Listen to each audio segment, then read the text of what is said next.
Hello, folks. Welcome back to another Tom Talks. It's been a while, I know. Just life really.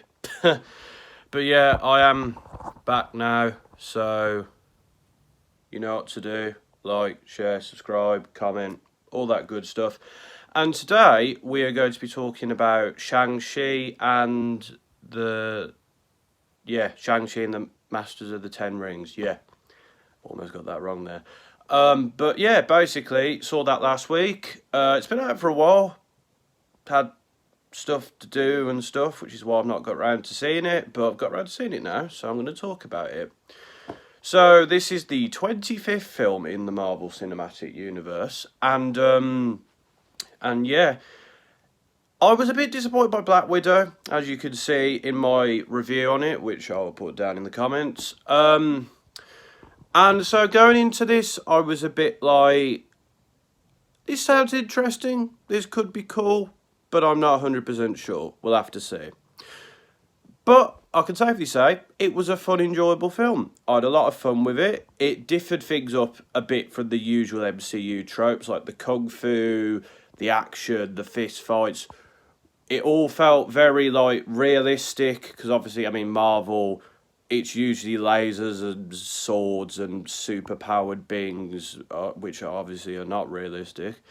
But with the action in this, it was very real. It was very well orchestrated and choreographed, and I think they got that bit spot on. Other aspects, the humor, it's kind of a typical Marvel film when it comes to humor, but there's also a bit of silliness to it and a bit of that bombast, I guess, which works. It's, you know, Marvel films don't make me like laugh my tits off, you know.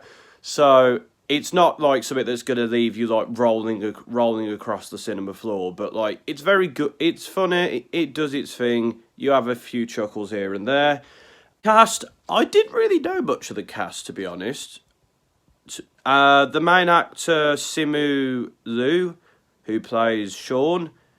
I looked at. Had a few things. He's been in Star Wars Visions recently. Not sure if I've seen that episode yet, but you know, he's very well. He's very good in the role. You know, he exuberates the confidence and sort of personality of somebody who has the past and the history that he has. I won't go into the plot at all because we don't do spoilers on here, because you might want to see it. It's still in cinemas at the moment, and obviously it'll be on Disney Plus eventually. But yeah, I thought he was very good. I think, yeah, he sold the role very well of someone who's tried to hide his past and then has to deal with his past. And yeah, I can't wait to see him in more films. Aquafina, who is apparently quite famous, she's been in Crazy Rich Asians and Ocean's 8, both films I've not seen. She was good as Katie, the sort of friend, maybe love interest. They didn't quite go into that, so maybe that'll be developed in future films. But she was good. She played a role in the film. She wasn't annoying. She added some humour to it. I thought she was decent. Tony Chu plays the titular villain of this film, the Mandarin, Wei Wen Wu, whatever you want to call him. He says in the film he has many names. I've not seen him in any films previously. It appears he's been a villain before in more Eastern cinema, but I thought it was good. He had a presence, he had a backstory, and that's more than most Marvel films. I can say that for certain.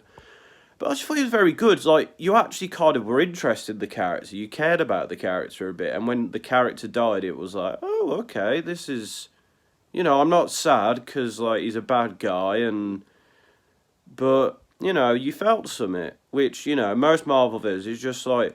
In the last one, it was just Ray Winston putting on a Russian accent like that. Not like that. That was awful. But you know what I mean? Like, that is just like, oh, it's Ray Winston just pretending to be Russian. Whereas this, it's like, this character is an actual character. So that's good.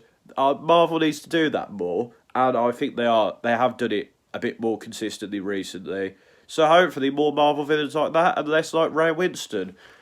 No offense to Ray Winston, he's a good actor. Meng Zhang, I might butcher some of these names by the way, played Ji Ling. Apparently it's her first role. I thought she was pretty decent as the sister character, you know. Bit of a badass, kicked ass, you know, that sort of thing, and end credit scene hints where her character might go. We'll have to see. I thought she was good. And the final sort of one of the main characters was Michelle Yeoh, who played Ying Nan. Like this is the only person I like truly recognise because, well, there's one more character. Well, actually, there's another character who I could name, but it would be a spoiler. But you have seen him before in the Marvel Cinematic Universe. That's all I'm going to say. Well, actually, there's 3 of those. But this one's like in the whole film. There's 2 people in the end credit scene. But yeah, Michelle Yeoh. I mean, she's been Crouching Tiger, Hidden Dragon, also in Crazy Rich Asians, Tomorrow Never Dies, Kung Fu Panda, Star Trek Discovery. She was even in Guardians of the Galaxy Volume 2. So she's been in the MCU before. And she's like the auntie, like the leader of the sort of forest people. I forgot what they're called. But yeah, she was good. She's a very good actress. I've seen her in stuff before, so I expected her to be good, and she did that. So yeah, everyone played their part well. Criticisms, I mean, like I said, it didn't blow me out the water like most MCU films. It's an origin story, so like you've got to set up the characters, set up the world, set up the plot. So I understand to an extent. There's not too much you could do on that. There's a bit of difficulty with timing. But yeah, it's a good film. It didn't blow my socks off or anything, and it's quite a long film, and at points it does feel like it's starting to go on a bit. But you know, I think overall it's not too long, but you do feel the length of the film a teeny bit. Whereas with other films, like for example, I remember when I watched Endgame, it was 3 hours. But I was like invested throughout. I was like, I want to know what happens. Whereas this, I think I did check my watch once or twice, like, how long is this going on for? But yeah, you know, it does the job. And like I said, the comedy, not always for me, not having me belly rolling, but I still liked it.